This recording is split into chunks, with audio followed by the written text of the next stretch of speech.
Ruiz tiene Sí, la perdón, palabra. me refería lógicamente a la señora Carballo. Vamos a ver. ¿Podemos empezar? Sí. Muchas gracias, señor ministro. Yo quería hablarle sobre el ingreso mínimo vital, concentrarme en eso, porque creo que ya podemos decir oficialmente que el ingreso mínimo vital ha sido un fracaso y que todos los parches que se han puesto y que se van a tener que seguir poniendo no van a cambiar el hecho de que esta medida nació muerta. Nació muerta porque era una imposición de sus socios y las cosas impuestas nunca salen bien.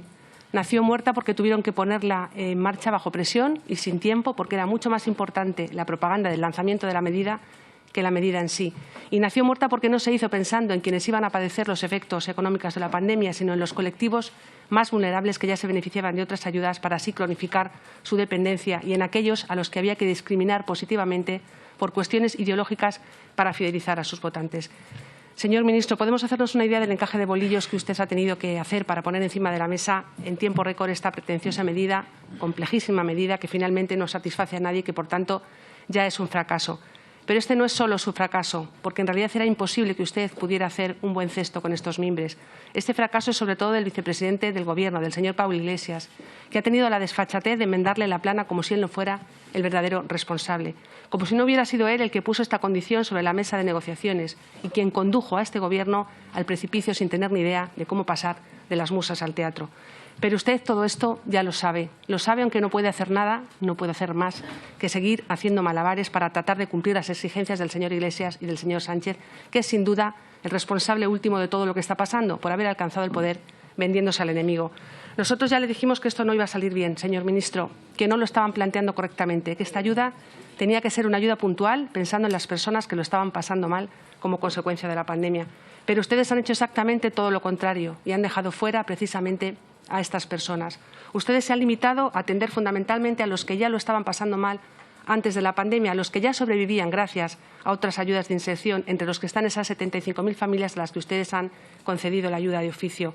Pero a los que se han quedado en la calle de un día para otro, sin nada, a los que hace tan solo un año mantenían a sus hijos y vivían dignamente de su trabajo y hoy se ven sin ingresos, sin ERTES y sin paro, a los que han tenido que irse a vivir a casa de sus padres o de amigos o familiares porque ya no podían ni pagar el alquiler, a esos no solo no se les ha atendido, sino que se les ha negado el derecho a recibir la ayuda. Porque justamente son muchas de estas familias las que forman parte de ese 50% que, aun habiendo solicitado la ayuda, no pueden tener derecho a ella por sus ingresos del año anterior o por haber tenido que empadronarse en un domicilio donde hay otra unidad familiar con una mejor situación económica. Señor ministro, esta medida está siendo un fracaso porque no está llegando a las personas que la necesitaban con urgencia. Lo único que han hecho ha sido cambiar una ayuda por otra un poquito más generosa a los que ya la recibían, generando de paso tal caos y tal descoordinación con las administraciones autonómicas que en el cambio hay quien se ha quedado sin una ayuda y sin la otra. Y mientras han dejado atrás y sin protección social a muchos ciudadanos.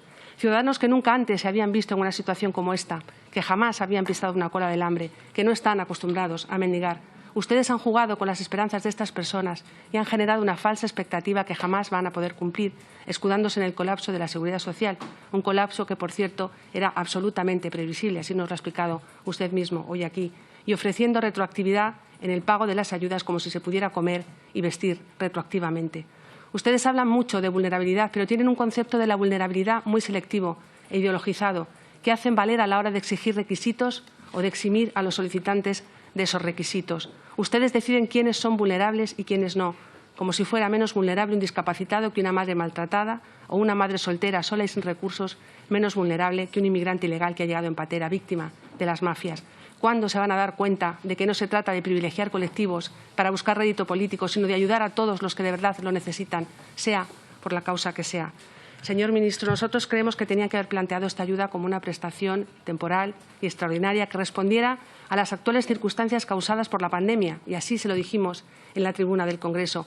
Hoy se lo volvemos a repetir. Si ustedes insisten en una ayuda permanente, incentivarán la cronificación de la pobreza y convertirán a los ciudadanos beneficiarios en dependientes. Si la convierten en vitalicia, desincentivarán la búsqueda de empleo y la convertirán, como así ha sido, en un reclamo para la inmigración ilegal. Si se hacen excepciones en los requisitos, estarán beneficiando a unos colectivos en detrimento de otros y seguirán discriminando a la población, abandonando por completo el principio de igualdad. Muchas gracias. Gracias, señora Ruiz. Tiene la palabra la señora de Mar.